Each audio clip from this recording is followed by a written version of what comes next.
Gandang araw! Last day ko na pala ngayon sa trabaho. Mamayang gabi ang alis ko papuntang Pinas at hindi na ako uuwi ng bahay. Dinala ko na lahat ang luggage ko. Tapos yung lunch bag ko naman, hindi ko na dinala. Nilagay ko na lang sa mga plastic yung baon. Hindi ko na nilagay sa Tupperware para itapon ko na lang. At grabe ang ulan ngayon, parang feeling ko may bagyo. Dinamihan ko na din pagbigay sa mga pusang gala ng pagkain. Kasi ilang weeks din, di ko sila mabigyan. At naka-jacket na ako ng makapal kasi umuulan din naman, kaya timing siya. Lamigin kasi ako, kaya kailangan ko always naka-long sleeves. At lalo na sa airport, malamig siya for me. Ito nga pala yung bag na ginagawa kong personal bag para sa kapatid ko yan. Kaso di na siya kasya sa malita. Eh sabi ko, ito na lang gawin kong personal bag. Marami pa din akong may suksok dito.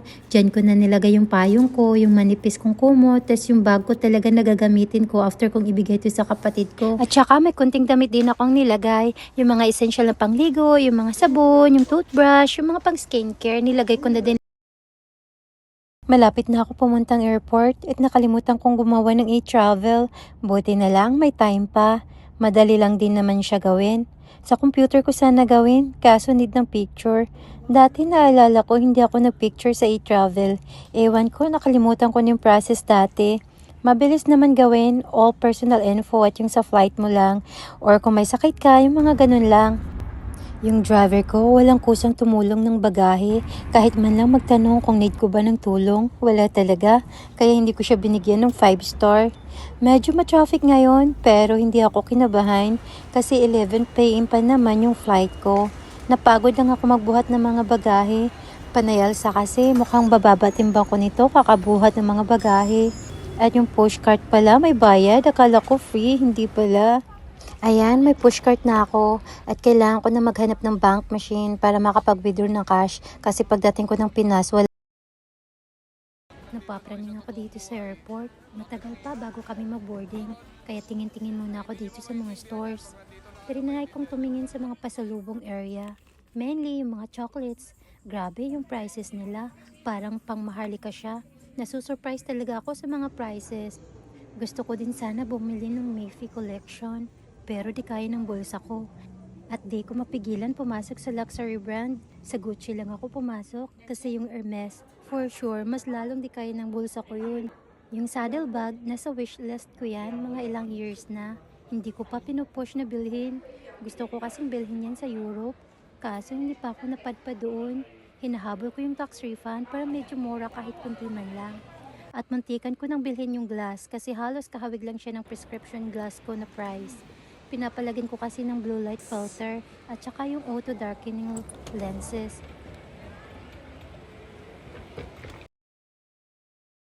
Finally, boarding na namin. Kaso delay daw kasi need magpa-fuel yung plane. Excited na akong umupo at matulog kasi since 4 a.m. pa ako gising. Pumasok pa ako sa trabaho, tas diretso na dito. Napagod na katawang lupa ko. Natuwa ako sa katabi kong pasahero. Nagkaroon ako ng idea sa kanya. Nilagay niya yung bag sa trash bag. Safe nga naman bag mo at hindi talaga madumihan. At wala din magbabalak magnakaw niyan. Sa susunod kong lipad, ganyan na gagawin ko.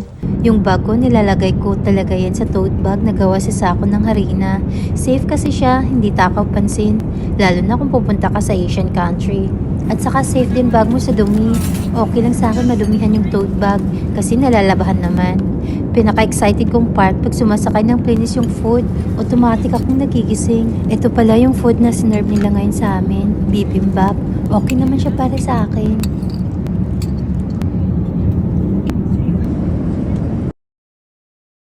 Malapit na pala kaming mag-landing. Sa nakikita ko dito sa screen, nasa Japan area na kami. Mga ilang oras lang ang takbo galing Japan pa Korea.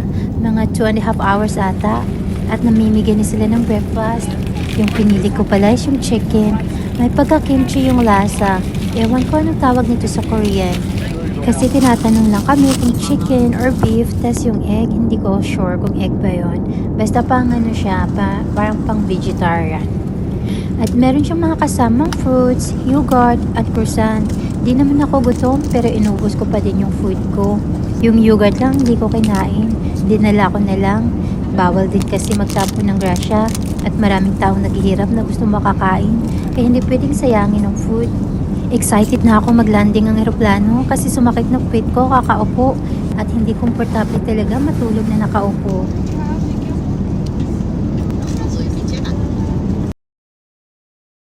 Wow, malapit na kaming lumanding at na-miss ako dahil may pa-exercise yung plane. Marami din namang sumusunod sa exercise, nakakatuwa. First time ko pala mag-engine layover at yung original layover ko is 3.5 hours. Sabi ko, pwede pa ako mag-ikot-ikot sa airport.